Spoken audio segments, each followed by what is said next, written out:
It's 5:30. We'll go ahead and get started. Welcome to the September 10th meeting of the USD 305 Salina Public Schools Board of Education. Please stand and join me in the Pledge of Allegiance. Pledge allegiance to the flag of the United States of America and to the republic for which it stands, one nation, under God, indivisible, with liberty and justice for all.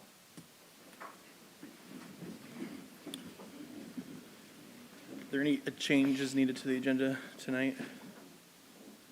We do need to add an additional personnel executive session, please. Mr. President, Sir. I move we approve the agenda with the modification made for personnel. I second it. Thank you. In a second. Any further discussion? All those in favor, please raise your right hand. Motion carries 7-0. Next up, item 4, approval of the 2024-2025 local option budget resolution. This is an annual resolution to adopt the local option budget percentage used in our budgeting. The resolution states we will be authorized to use 33%. Is there a motion to approve? Mr. President, Yes. I move that we approve the 2024-2025 local option budget resolution as presented. Second, Deanna seconds. Any further discussion? Hearing none, all those in favor, please raise your right hand. Motion carries 7-0.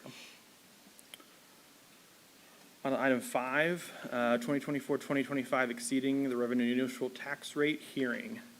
At the last board meeting, we held a budget work session to review the budget document, the mill levies, and the estimated published budget. Tonight, we have the two final steps to wrap up the 2024-2025 formal budget process to meet the September 20th deadline. The first is the hearing to exceed the revenue neutral rate. The notice and details were published in the Salina Journal on August 19th, and the county notified taxpayers on August 10th. We will now open the hearing for the purpose of hearing and answering objections of taxpayers relating to exceeding the revenue neutral tax rate for the 2024-2025 school year.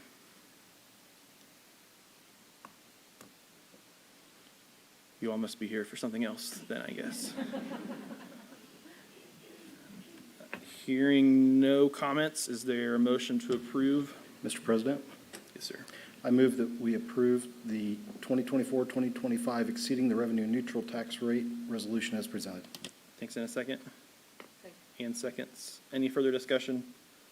All those in favor, please raise your right hand. Motion carries 7-0.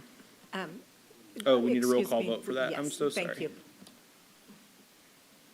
Can we have a roll call vote, please? Aye. Aye. Aye. Aye. Thank you to the Kansas Legislature for that. Budget hearing. We're moving on to item 6, 2024-2025 budget hearing. Finally, the last step of the budgeting process is our budget hearing. As discussed at the budget work session last month, budget decisions focus on our mission and strategic plan goals. We use the building needs assessments to identify areas to target budget dollars, including salary increases, continuing to employ academic interventionists and social workers, and a commitment to professional development. The notice and details were published in the Salina Journal on August 19th. In addition, all budget information is available on the district website. We will now open the budget hearing for the purpose of hearing and answering objections of taxpayers relating to the proposed use of funds and the amount of tax to be levied.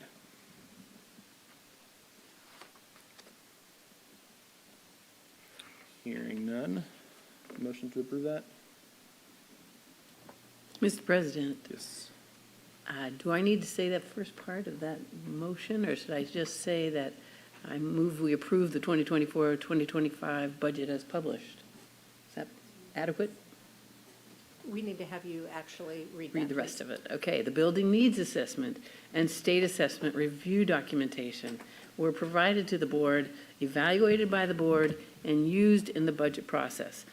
So I move that we approve the 2024-2025 budget as published. Thank you. In a second. Second. Jim seconds. Any further discussion? All those in favor, please raise your right hand. Motion carries 7-0. On to item 8A, recognitions and presentations. First up, You Make a Difference Awards with Jennifer Camion. Good evening. Staff members are nominated by colleagues to receive a You Make a Difference Award for their support of students and the mission of our Salina Public Schools. Board of Education members surprise recipients during their workday with a lapel pin and a handwritten note. Nick Pauls, math coach, Coronado, Meadow Lark Ridge, and Stewart.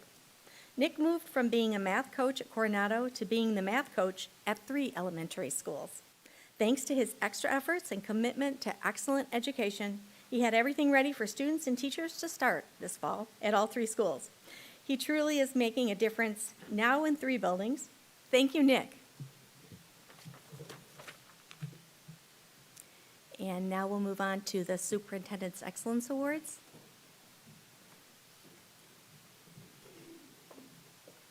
Just want to remind everyone that these awards are from spring sports, so some of our students may have graduated or they may be involved in fall sports right now. Tonight, we want to thank Sabri Montoy, our student photographer intern from South High, and she's going to take pictures of our students. We appreciate your work. Our first awards go to the South High baseball team. Chris Mice is the coach. Will you please join Superintendent Exline in the front? And will the baseball players please line up next to them?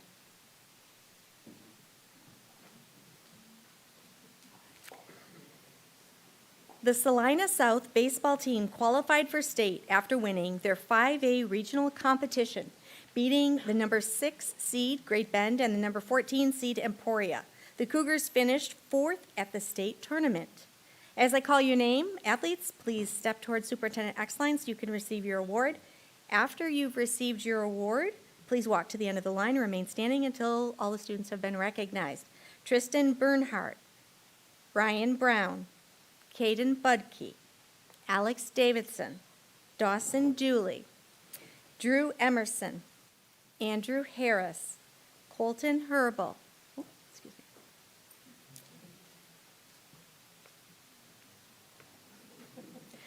Colton Herbal, Brady Howard, Landon Huffmans,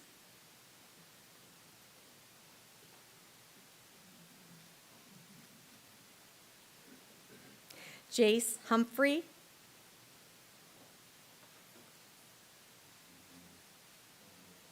Kyle Miller,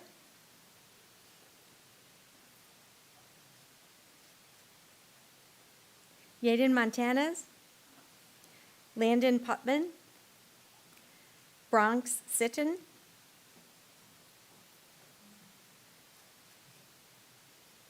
Aiden Spielman,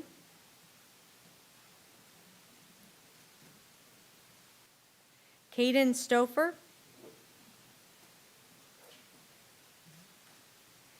Easton Wilcox.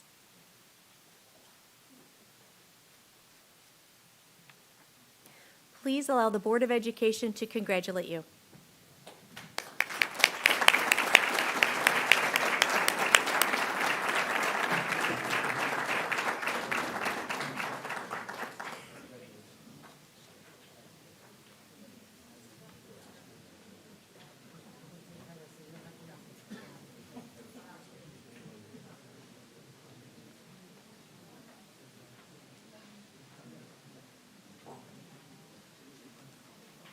Our next awards go to the Central High baseball team.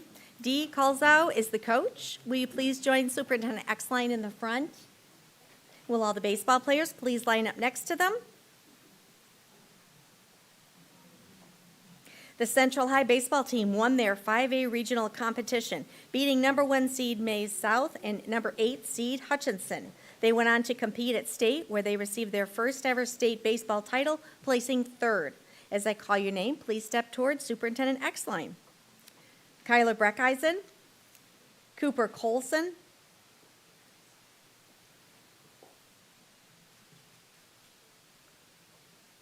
Jesus Delgado, Graham Dodge, Brody Farthing,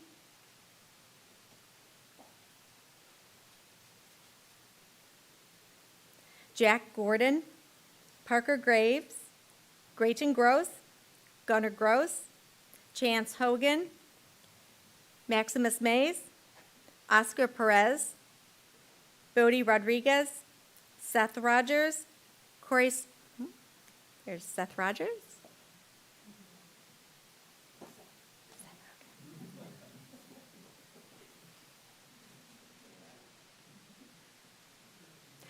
Bodie Rodriguez, Corey Siraki, Keaton Smith, Henry Tibbetts, Finley Waltman, and Tyrus Young. Please allow the Board of Education to congratulate you.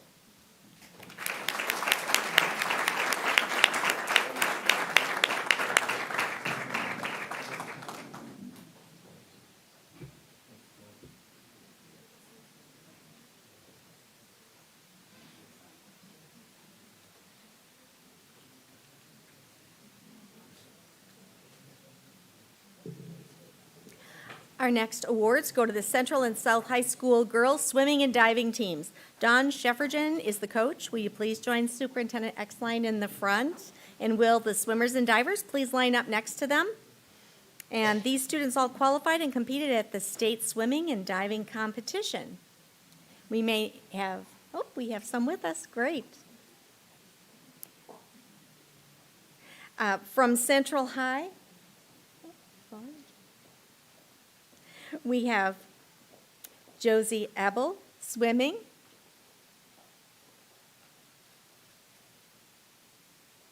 Caroline Fields, diving. Olivia Owings, swimming. Asby Peckham, swimming. Mariah Prophet, swimming. And from South High, we have Allie Exline, diving. Isabel Fulkerson, swimming. Allie Bray, swimming. Natalie Brenneman, swimming.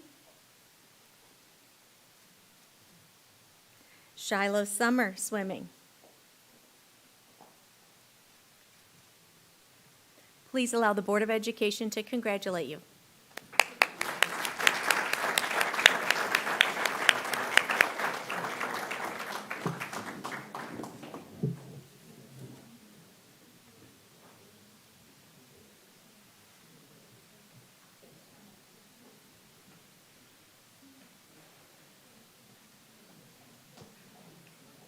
Next, we recognize Central High School track and field students. Mike Kilgore is the coach. Will you please join Superintendent Exline in the front?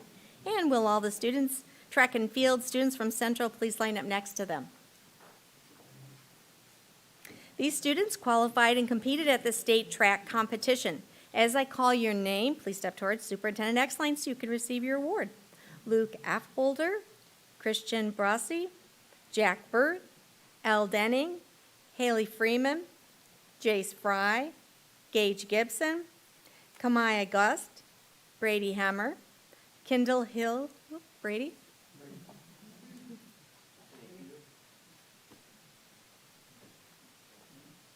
Kendall Hill,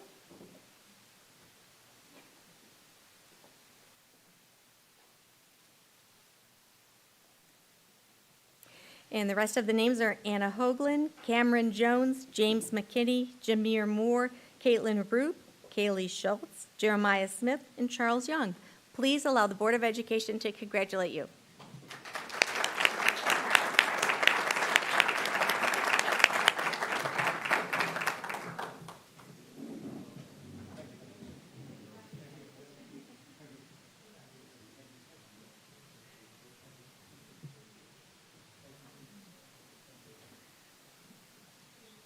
Our next group of awards goes to South High School track and field students. Cameron McNall is the coach. Coach McNall, will you please join Superintendent Exline?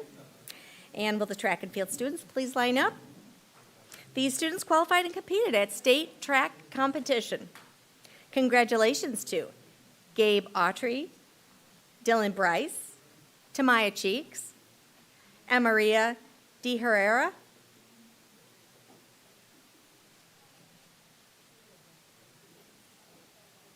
Bethany Hicklin,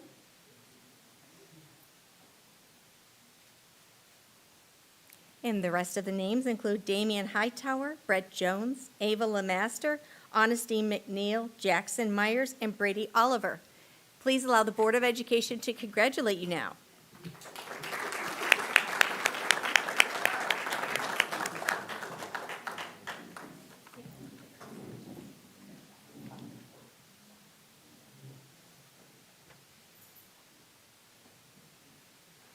Our next group of awards goes to two Central High School tennis players. John Huesman is the coach. Coach Huesman, if you will please join Superintendent Exline in the front. And if the two players will come as well.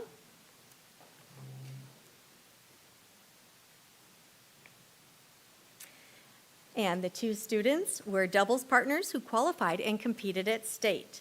Colin Rube and Liam Dino Young.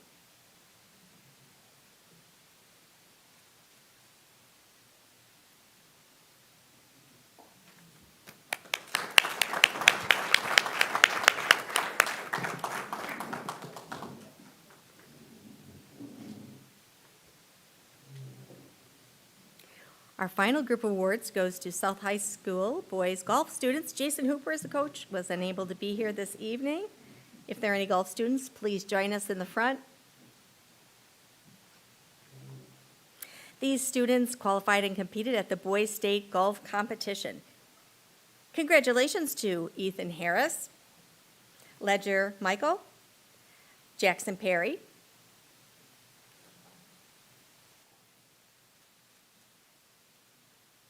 Blake Priester, and Jacob Tran.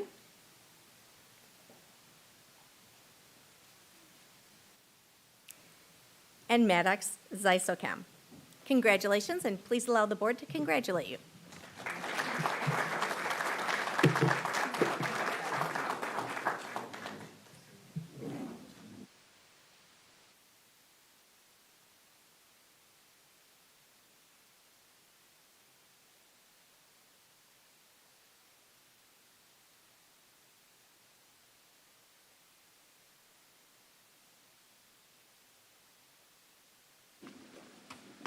Next on our agenda, item 8C, Visible Learning Update. And we've got Angie Dorsweiler and Brian Eiler here from Oakdale Elementary School.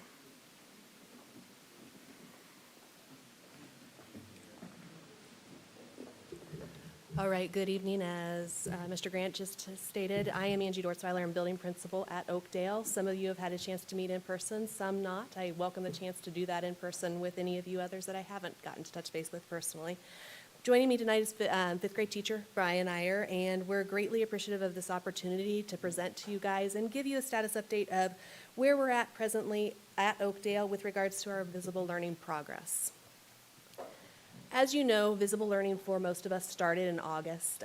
You guys have been given the updates with regards to professional learning opportunities that have been done for all of the elementary school buildings.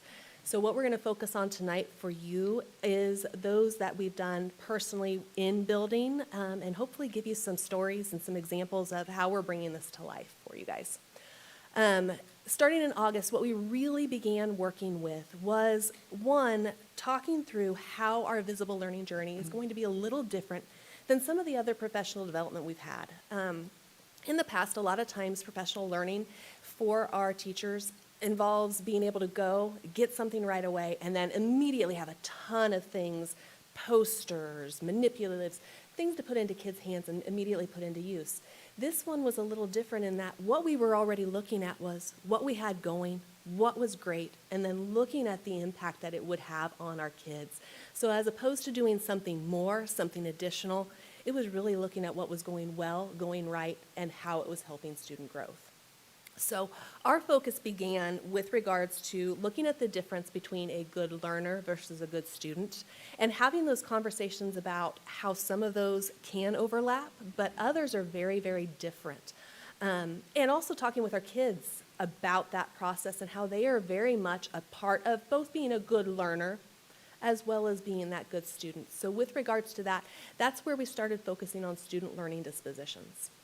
We also started looking at some of the pieces that we had in place, things that we knew were our go-tos in the classroom, strategies we loved to use, and then looking at that effect size, what Hattie's research was telling us, the impact it was going to have potentially on student growth and student learning.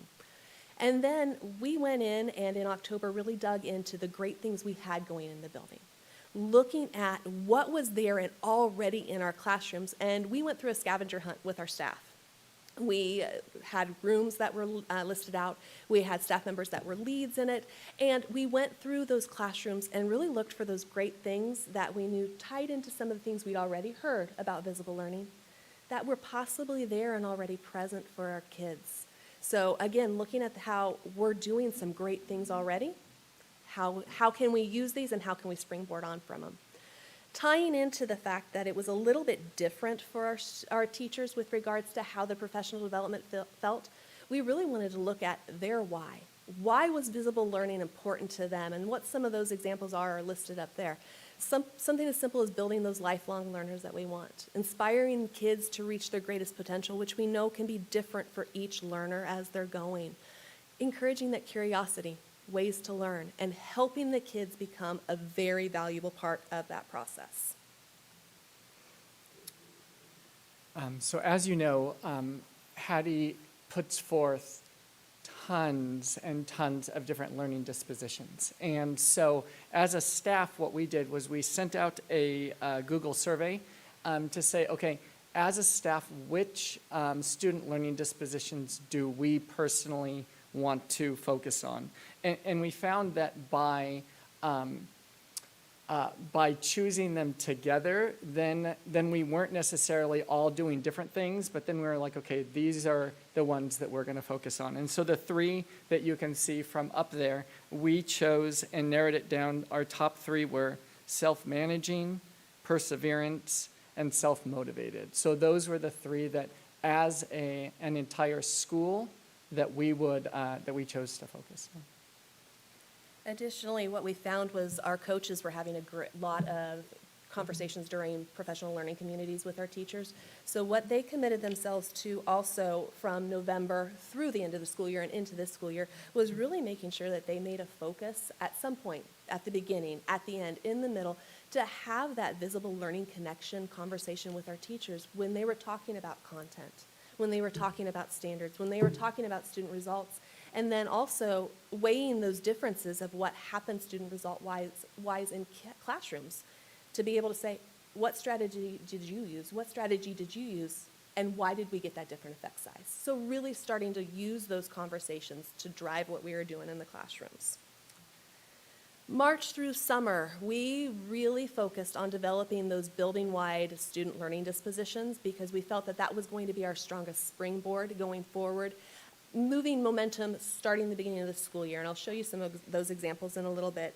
We really focused our March in-service on that because we had our whole staff there. We had our special education teachers. We had our student support staff there. We even had some paraprofessionals that chose to come and have those conversations along with us, just simply because we know that our learning and what happens with kiddos, it takes the whole community. It takes all of our staff members to get us there. Also, throughout March and into the summer, we focused on learning intentions and success criteria. What we challenged our teachers to do with the help of our coaches was to start dabbling in writing those and drafting those and putting them in front of our students. They walked through a professional learning community where they worked on both creating one for ELA, English Language Arts, as well as for math, that they felt that they were going to be able to use before the end of the school year, just simply to give some initial familiarity with creating these as we were moving forward, knowing that summer there was going to be a focus on getting some of these drafted as well. So as we moved into that journey, what you see up here are a few examples of our student learning dispositions that our teachers drafted. The conversation we had as a whole team was that learners at a primary level, kindergarten, first and second grade, they may need something a little bit different than what we have at our intermediate levels, third, fourth, and fifth. So really, we broke out into 2 work sessions where it was that conversation with more of a collective team that worked with the same age level of kiddos to draft some examples of what we thought might work with kiddos. So what's up there are ones that are much more primary, as you can tell by some of the caricatures that are up there, as well as some of the more simplified language. We know that some of those pieces are going to have to be there. We can hold kiddos all to the same standard. We just might have to speak about it in a different way. And then our intermediate team, third, fourth, fifth grade team, they really felt that we wanted to work on something that looked collective, that looked mature for our learners as they grew up and as they developed themselves, so that it didn't look so cartoony as they were going on, and really found that we were going to be precise with our language with them, because we felt that they were at a level that they could understand following some of these steps in order to help themselves with regards to their learning.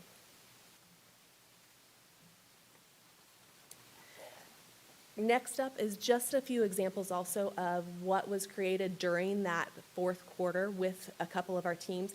Every single grade level created one, like I said, for both reading and math. And what's up there are 2 examples of what our kindergarten team did, some of our youngest learners, as well as what our 5th grade created with success criteria and learning intentions, and really focusing on that precise language.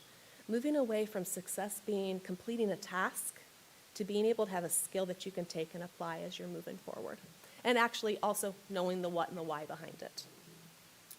We also developed these guiding principles, and we discussed this during our PLCs with our math and reading coaches. We also, this is posted in every classroom, and these are 3 questions, and I'll show you how that's incorporated even more a little bit later, but these are 3 questions that we are looking at for our learning intentions and our success criteria of what am I learning, why am I learning it, and then also then how will I know when I have learned it. And when we get a little bit further, I'll be able to show how that actually looks with the learning intentions and success criteria.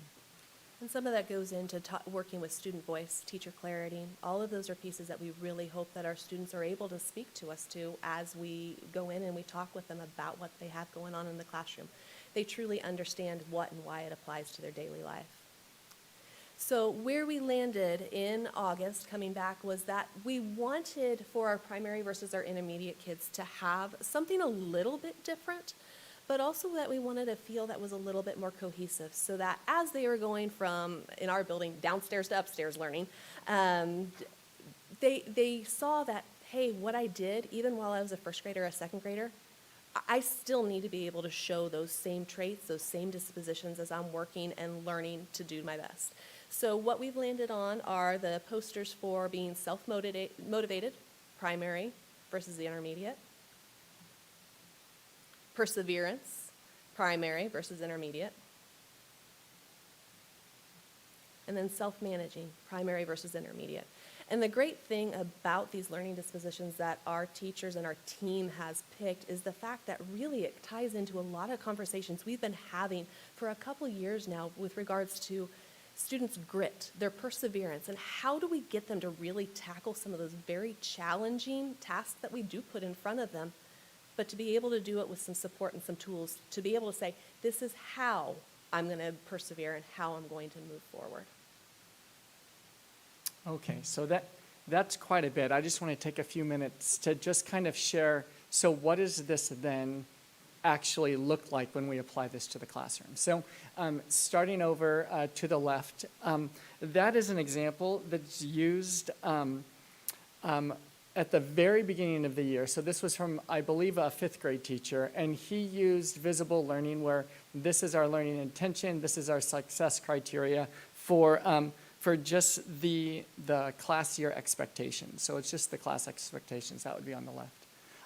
In the middle, that is one of our 4th grade teachers, and what he actually does is that he ties in the learning intentions and the success criteria into what am I learning. So you can see, and then he actually then kind of like works with his class to build these. And so you can see what am I learning, and then they're putting it there.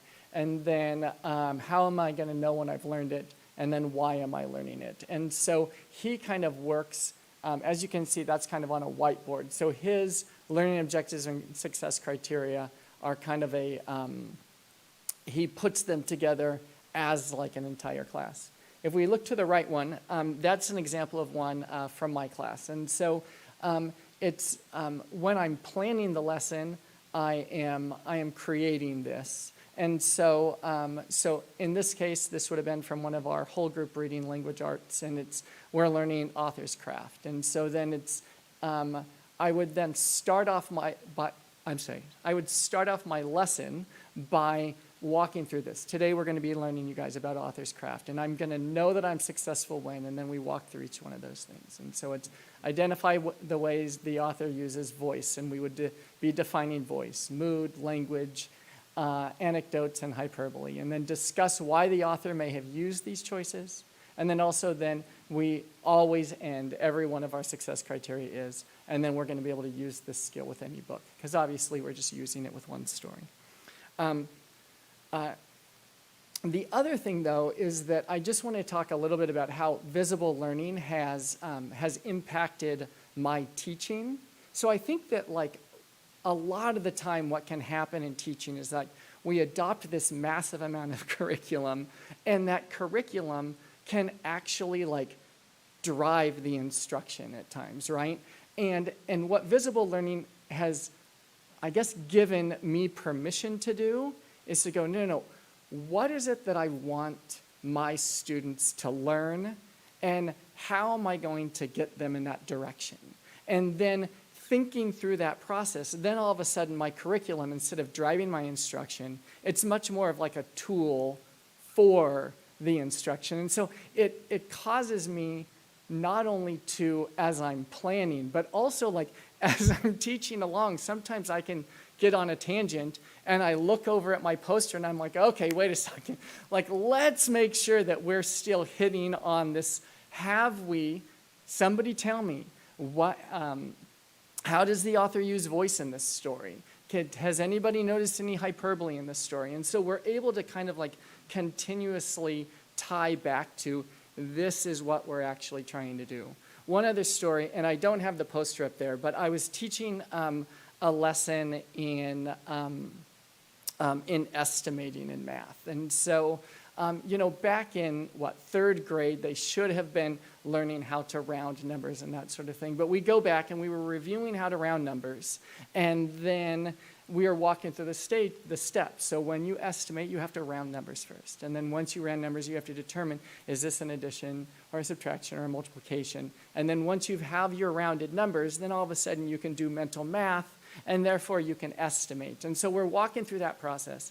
And we get to the end of the lesson, and most everybody has the answer wrong. And like, so everybody's just defeated, and they're like, I don't understand how to do this, and they're like going through that whole process. I'm like, okay, wait. Let's go back to our learning intention. I was just like, who rounded the numbers right? And they're like, yeah, I did. And then it's like, okay, who chose the correct type of equation? And they're like, oh, yeah, I did. And then I was just like, okay, and then who set it up properly? And we're walking through the steps, and we discover that it was just the very last piece was that they just multiplied wrong. And so then all of a sudden they're feeling successful, because I was like, you guys, we had like 5 different success criteria, and you've mastered 4 of those. Tomorrow, we're going to figure out how to multiply correctly to finish this off. And so I feel like it gives kids this ability to like get constant feedback and go, okay, wait, am I actually understanding this? As opposed to, when you go into a classroom, what are you learning? And they're like, to read, right? Like, instead they're able to kind of understand, oh, these are the steps that are required of me. Additionally, one other piece that we had looked at and are beginning to really dabble in, because it's where our teachers are at and what they want to do, is really focusing in on some strategies for student feedback. And some of that can start with something as simple as goal setting. So what Mr. Iyer has here is just some examples that he has actually used also with his class, non-identifying names on there, but just showing some of the steps that we've done there at the beginning of the year. So this would be, so at the beginning of the year, every student takes an iReady and an iReady Math and iReady Reading diagnostic, and it just gives us a baseline. Where are you at in math and reading? And so I have a rubric that kind of like shows what their score is if they're at first grade level, second grade level, third, fourth, fifth, but then even on to sixth, seventh, I believe it maybe even goes up to eighth. And so what we did is you can see in that spring score right there, you can see that that is what they would have done their last semester of fourth grade. So we discussed, okay, so this is where you were at the end of fourth grade. So oftentimes kids are going to be like at a fourth grade level, right? Because they had just finished fourth grade. And so then we look and we say, okay, do we think that we can move it up to fifth grade? Do you think maybe we just want to go from, you were currently at the second semester of fourth grade, maybe we should move up to the third? And so then you can see over on the far left, that's the goal that I don't come up with. That's the goal that the student comes up with, as long as it's realistic. If it's not realistic, then I'll sometimes go, maybe we should think. And so you can see that this student was at a 514 in math, and they were hoping to get up to a 541, and then in reading at a 600, and they were hoping to get up to a 618. Then once we set that goal, then they have to go back to their seat, and then they have to determine, okay, how am I going to meet my iReady math goal? And so then that is, you can see the notes that they're doing. You can see a couple of those for math, and then a couple of those for reading. And then from there, we'll go back and we'll say, okay, what did I meet my goal? And so we'll then have that discussion, and then what am I going to do once I've met that goal? And so it's just this kind of ongoing conversation. And once again, like, students take a lot of tests, and this test happens to be on the computer, and oftentimes you aren't necessarily getting a very good read on the students because, well, you can just click and click and click and just move through them. And so this kind of gives them a sense of ownership, where they can then go, okay, I'm actually going to try to do my best to try to achieve this goal. And then in Mr. Iyer's class, they're bribed with donuts if they reach their goal. So. And what they're actually doing there, without using the specific language of it with the kiddos of student learner dispositions, is what they're putting up there for reaching those goals.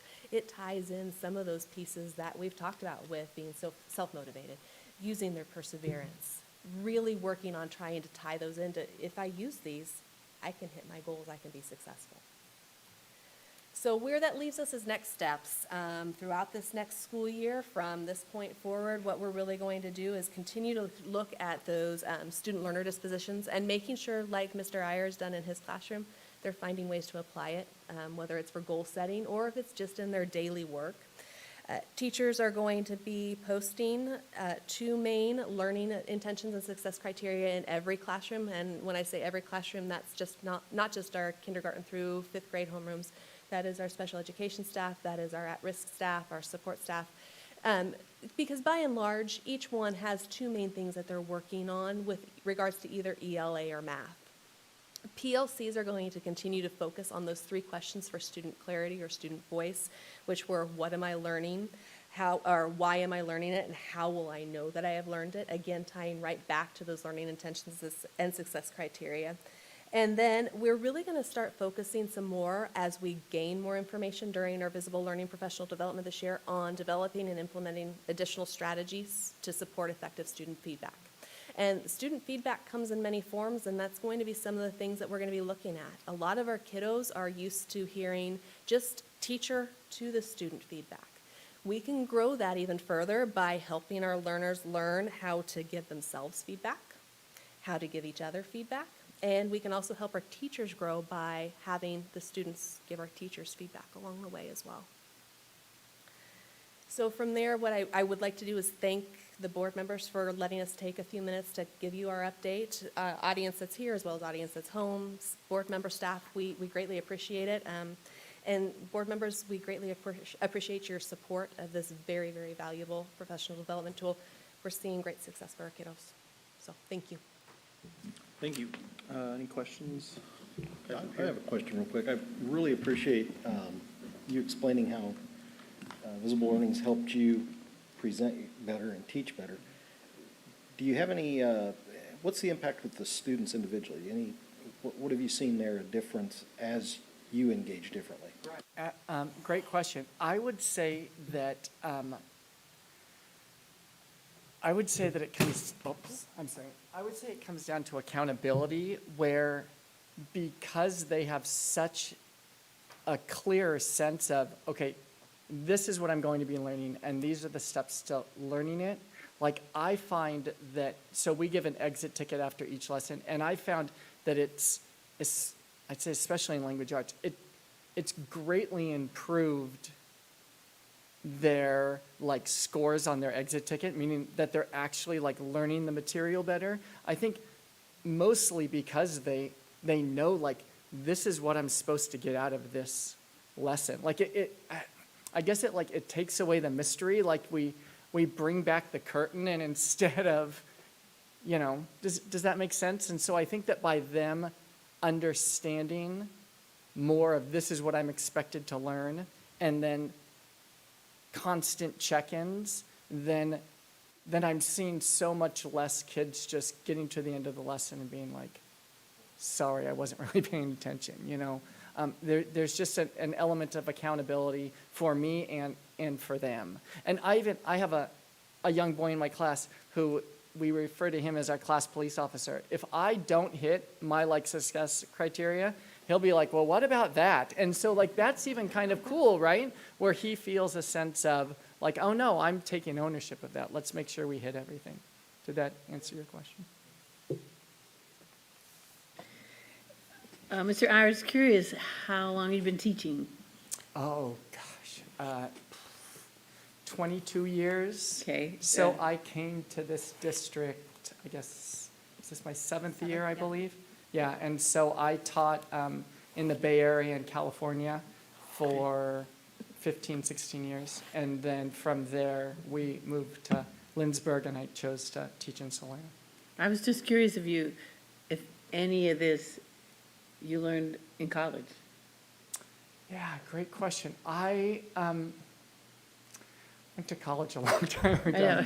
I know. I would probably say, no, I'm not so sure that I did, but I don't know if I would be the best person since, it was, the early thousands when I was getting my teaching credentials. So, but yeah, I don't think so. And I would actually even say this is as Mrs. George was saying, this is stuff that we were already doing, but I think that there's, at least I can speak for myself and my fifth grade coworker. I feel like visible learning has given us a greater sense of clarity on what is it that I actually want the students to get out of this lesson, and how am I going to see that they're getting the material that I'm teaching. So, Thank you. That was wonderful. First, thank you. Second, is there a parent component for your school where you're talking to parents about this new language and what it means and educating them on this process? A good question. And I really think that would be something that we need to have forthcoming starting now, just so that when kids are going home and saying, Mom, I showed perseverance. Dad, I was self-motivated. They understand why we're using that language, because for so many of us, my kids included, my definition of a good learner is really what a good student was, which is I sit down, I listen, I pay attention, I follow directions. And being a good learner is so much more than that. So absolutely, it's things where we're going to be getting, language we're going to be getting in front of our parents, whether it's through Site Council initially, through some of our newsletter articles, but very much we can't learn in silos.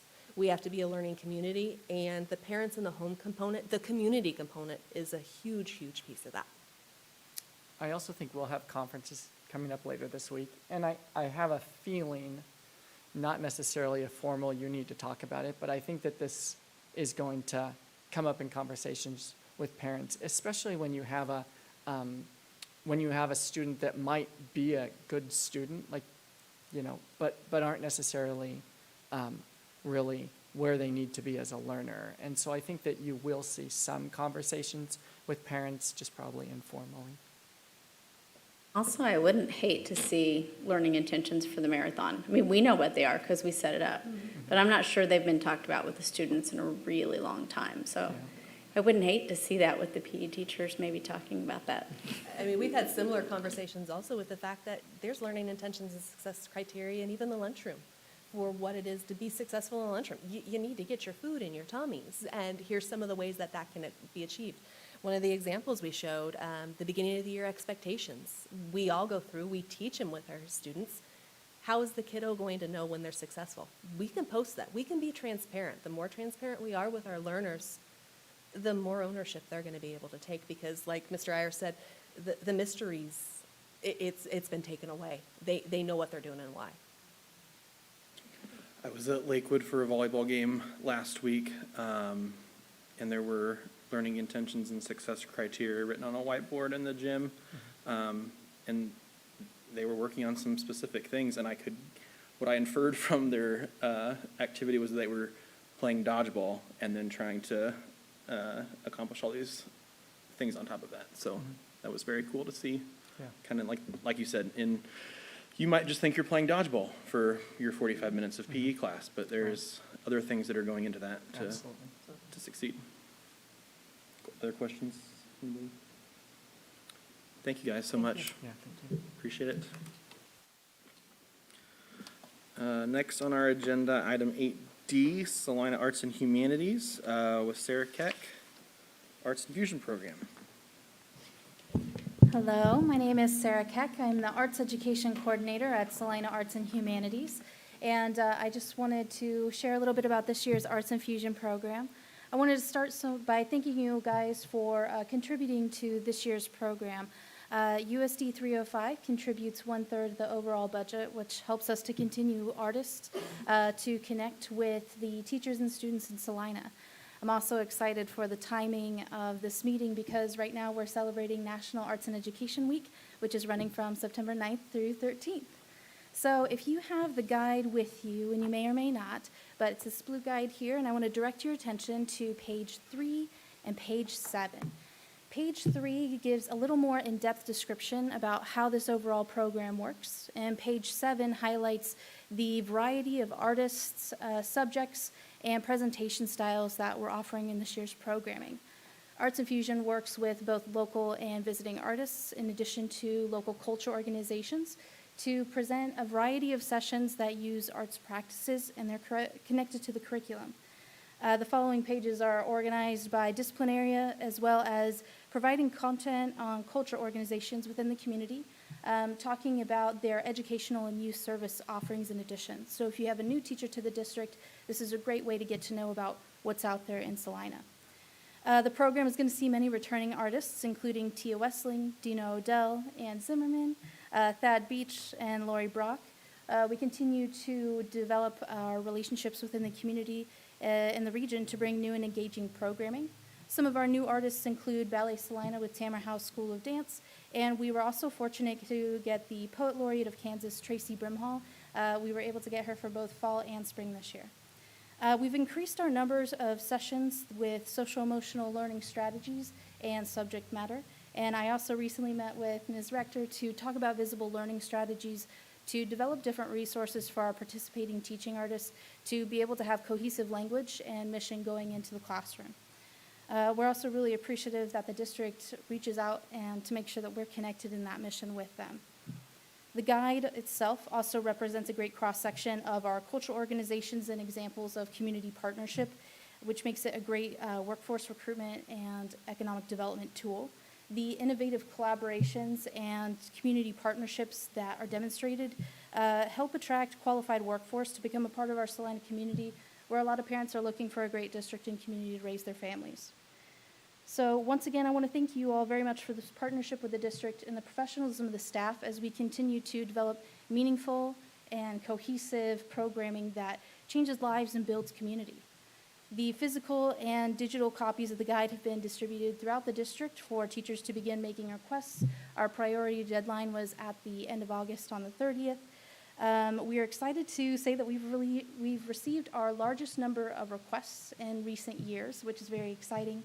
The program itself serves both public and private schools, but USD 305's investment will be going fully back into the district, as I'm happy to share that we've received requests from all 8 elementary schools, both middle schools, both high schools, and Heartland Early Education. So thank you again for your continued investment in Arts and Fusion and for some time to be able to speak with you today. Much. Any questions for Sarah? Appreciate you coming by. Awesome. Thank you guys so much. Thank you.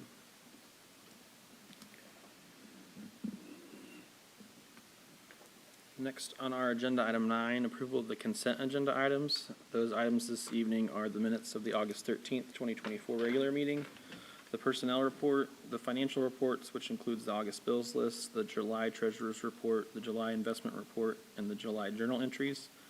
Approval of the following encumbrance listings. First, new directions in the amount of $25,147.44 for the renewal of the employee assistance plan to Contract Paper Group for 840 cases of white copy paper in the amount of $24,973.20, to Ray Roofing in the amount of $219,985 for the roofing project at the district office, to Optiv in the amount of $25,359.22 for the purchase of local traffic manager devices for the network, and to Presence for the clinical conversion fee as per the 2024-2025 contract in the amount of $20,000. Approval of the bid for the outdoor digital LED sign at South High School from Gleason and Son Signs in the amount of $32,698. Approval of Central High's request to apply for an Earl Bain Foundation grant in the amount of $86,898 for the purchase of band instruments. Approve a gift from the Salina Education Foundation in the amount of $32,500 for recruitment and retention. Approve the request to add a K Club at South High School. Approval of Central High's International Thespian fundraiser and out-of-state field trip to Bloomington, Indiana on June 22nd through 27th, 2025. And approval of South High's band and orchestra fundraiser and out-of-state field trip to Branson, Missouri on April 3rd through the 6th, 2025. I had a question. Did South High have an electronic sign and it's just getting it replaced? Is that right? I'll defer to Paul on that, but yes. That's correct. It stopped working in the spring, and so we needed to replace it. Thank you. Anything else? Motion? President, I move we approve the consent agenda. I think it's second. Dana seconds, because everyone left the room. Any further discussion? All those in favor, please raise your right hand. Motion carries 7-0. We had no request to speak at the public forum tonight. Is that correct? Okay. On to item 11, action agenda. First 11A, naming of the Central High School tennis court. Superintendent Exline. We all know the impact that a great teacher, a great coach, a great mentor can have on young people in this community and just in general. And we all have those people in our own lives that have had that impact on us. Jim Lavolo is one of those people for students of Salina Public Schools, athletes of Salina Public Schools for years in the past. And shortly after Jim passed away, I had a phone call from a friend of the family, Kevin Wood, and he suggested to me that we consider naming one of the tennis courts over at the Salina Central Tennis Complex in honor of Jim Lavolo. And so I contacted Jim's daughter, Morgan, and said, is this something that your family would support? And Morgan absolutely was supportive of that. And so she's here with us tonight. But I want to just share a couple things about Jim's impact on this community and on the students of Salina Public Schools before I make the recommendation. He was a long time coach and teacher, 36 years with Salina Public Schools. In fact, he was a teacher when I was in middle school, and I remember him fondly. He 30-plus years of coaching for us, including basketball, football, swimming, track, softball, tennis. He was the athletic director at Lakewood Middle School in addition to his teaching and coaching responsibilities. He took 9 teams to 5A state titles when he coached. Just so impressive. And in fact, one of his teams was just recognized on Friday night at the South Central game at halftime and inducted into the Hall of Fame there at Central High. He was a promoter of tennis programming in Salina, including the planning and construction of the tennis courts that are over there at Central High. And he has been recognized over and over and over for his excellence. He was recognized by as the Kansas Coaches Association Girls Tennis Coach of the Year, not once but twice. He was recognized as the Midwest Section Coach of the Year, the KCA Boys Tennis Coach of the Year. He was inducted into the Kansas Tennis Coaches Association Hall of Fame in 2014, the Kansas Wesleyan Hall of Fame, the Salina Central Hall of Fame. And so my recommendation to you, and I have visited with both Dr. Brungart and Mr. Mehring about this recommendation, and they are both fully supportive. In fact, they were really pleased when I called and said, what do you think about this? My recommendation to you is that we would name one of the Salina Central High tennis courts in honor of Jim Lavolo, and that we would have a dedication ceremony and place a plaque on that tennis court in his honor. Mr. President, Yes, sir. in honor of Jim Lavolo,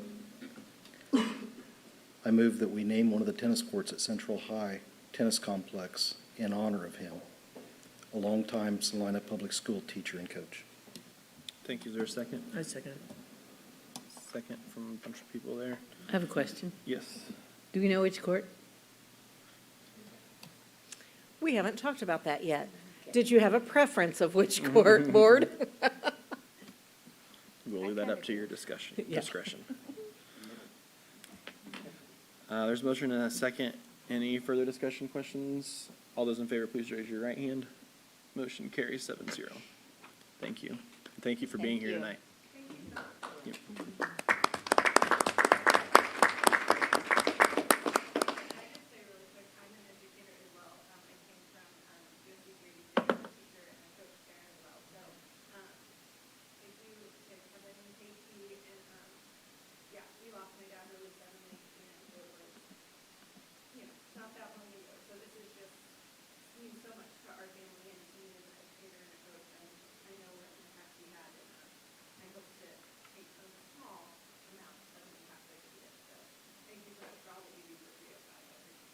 Thank you. Thank you.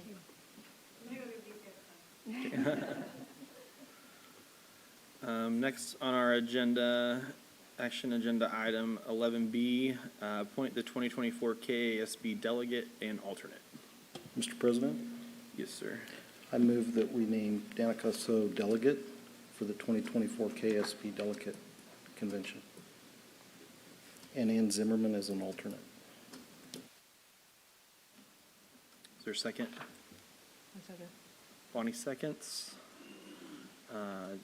Deanna as the delegate and Ann as the alternate, assuming you'll both accept those if approved. Okay, thank you.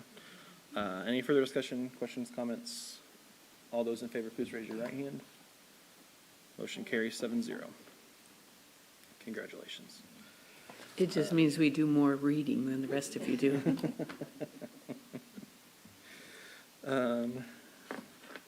Next up, item 12, school board reports and upcoming dates of importance. 2 dates listed there. One next week, Thursday, September 19th, the Salina Education Foundation Fall Breakfast at 7 a.m. at Salina Country Club, and then the KASB Conference in Wichita, November 15th through 17th. Start down there with you, Scott, for board reports. Anything? Nope. Okay, I have a lot. I've attended my first CKCIE Board of Control meeting, and as I understand it, it's the shortest meeting they've ever had. And so I'm looking forward to longer meetings in the future, but, and I have a lot to learn. I attended Careful what the you wish for. Parks and Rec Advisory Board met in August, and we heard about the higher prices coming down the line for all the stadiums, use of all the stadiums, Dean Evans, the new Pestinger Family Stadium, the Billbrook Park, now that they have better turf and in some cases lighting. So they looked at all sorts of comparable facilities in our region and are recommending about a 25% increase. The school district pays only half of that increase because of our contribution to the costs of construction on those facilities. We also heard from the several users of the dog park that they want lots of upgrades to the dog park. And so the Parks and Rec Department is looking into that. I did hand Nick Pauls his You Make a Difference Award. He's the math coach he used to be just at Coronado, now he's at 2 other schools, and he's challenged to get all that done as well as he did just at Coronado in the past. And his peers wanted to honor him, and he was like, get this over with because I've got too much work to do to be accepting awards. So I was on the tour of the MIS buildings, and that's my first time ever to go there, so that was interesting. I participated in the KASB listening session in Lindsborg, and I just started reading the book by Meg Medina, the author that's coming to South High, so I can read chapter 36 in the audiobook that they're making. That's all. Thank you. Good evening. I tried 2 attempts for Smoky Hill Educational Service Center board meeting, but unfortunately, they could not get a quorum on either. One of them, because, well, both of them had emergency items going on, so we had to reschedule those, and we'll have that on Thursday. But other than that, I attended the Parks and Rec with Ann, and to echo all that, there's still more efforts to go to Barclay Park and going through all the information that they went through with regard to increased fees and trying to maintain the infrastructure that we're trying to incorporate in to the community. Outside that, various other items, but attended the KASB legislative listening meeting that was in Lindsborg to go over the policy revisions that are coming forward. And that's all I have.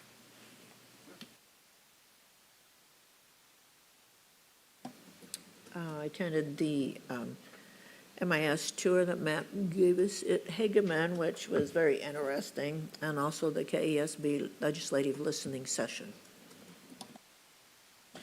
My activities revolved around the Salina Education Foundation. You have an invitation in front of you for the fall breakfast. One thing that kind of stuck out to me when one of our new trustees made a comment at our last meeting that the Salina Education Foundation is one of the best kept secrets in Salina. I think it's important that we recognize how that foundation has grown through the years. We recognize it regularly with the LIFT program and scholarships that are typically made by families in honor of teachers and 305 employees. Recently, there's been funds given to the district to help with recruitment and retention, things to honor teachers. I would encourage you to attend the fall breakfast. If you can, bring a guest with you. We need to make sure people know what the Education Foundation is and how that's a little bit separate from the funding that USD 305 uses. That's one of the things that we talked about when we talked to businesses in the community and things like that. They think that all the things that happen just happen with tax dollars that come in. And unfortunately, we've got to be creative with recruitment and with buying supplies for classrooms and things like that, and those can't all come from legislative dollars, so this is the tool to do that. So. Thank you. I was able to attend the MIS Hageman and Operations Center tour last week, and attended the legislative review meeting in Lindsborg as well. And next, superintendent's report. Superintendent Exline. Very first year of teaching, and they have shown great excellence in that first year. So we awarded Emma Lidstrom at Coronado and Cole Martins at South High with those Horizon Awards. That's always a fun one because you see so much promise in those brand new teachers that are performing at that level. Representation of the great things that are happening in Salina. And then our community survey did begin on September 6th. There is an online option for patrons who don't get a phone call. And there will also be an email link that will go to families and staff, and there will be an option for them to take that survey online as well. We will be using that data to determine priorities, make recommendations to you, identify what our communication efforts need to focus on. I will use that feedback to determine topics for my SPS chats to make sure that we're getting information out and being responsive to community needs. So I really look forward always to reviewing how it is that we're doing through our patrons' eyes. And then the last thing I want to update you on, the state of Kansas, KSDE, is allowing us to pick 5 teachers to be literacy cadre members, and they will become trainers for structured literacy. And the state will be paying for that training through ESSER dollars. And so are working right now to identify teachers that went through that first session of letters training that would be willing to do that for us. It's a big ask, and I've had a couple already say yes, and I'm waiting to hear back from from a couple others and have another conversation yet to have. But I think that'll be a really positive move for us to be able to have long-term capacity to make sure that teachers have support to implement what we're doing with our reading programming. So that's just exciting. Thank you. On to our two personnel executive sessions. The first motion and the one off the printed paper. Please, not the one in your packet. Whoever. How long?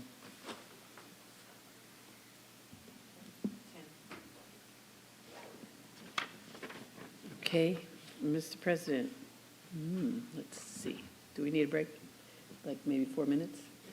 I move that the Board of Education go into executive session at 6:40 for 10 minutes for the purpose of discussing personnel matters of non-elected personnel and their contractual obligations. Because if this matter were discussed in open session, it might invade the privacy of those discussed, and that the Board of Education reconvene into open session at 6:50 in the SEC room. Thanks. Second, Jim seconds. Any further discussion? All those in favor, raise your right hand. Motion carries 7-0. We are in recess until 6:40, and we'll meet back in here at 6:50.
Do we know that?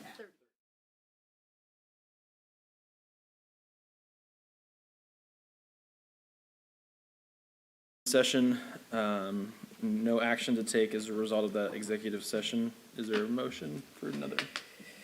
Yes. Mr. President, I move that the Board of Education go into executive session at 6:53 for 30 minutes for the purpose of discussing the evaluation of non-elected personnel.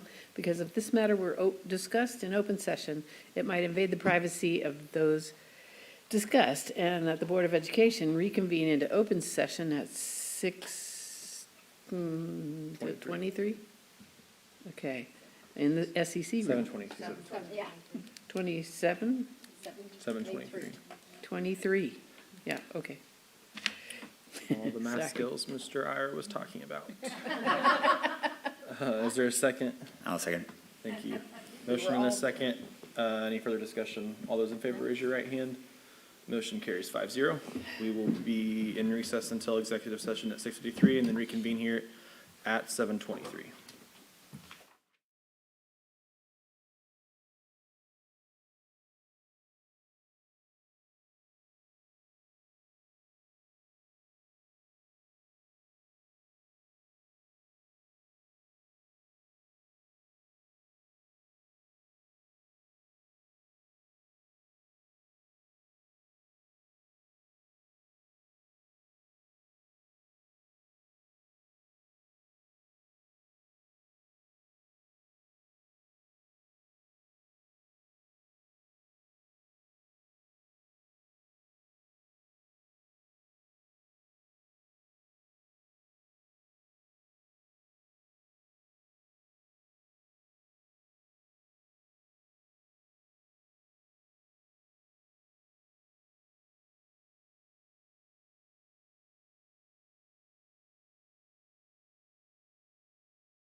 From executive session and an open session. There was no action to take as a result of that executive session. Next item on our agenda is a work session for policy review. This will end our live stream this evening. Thanks for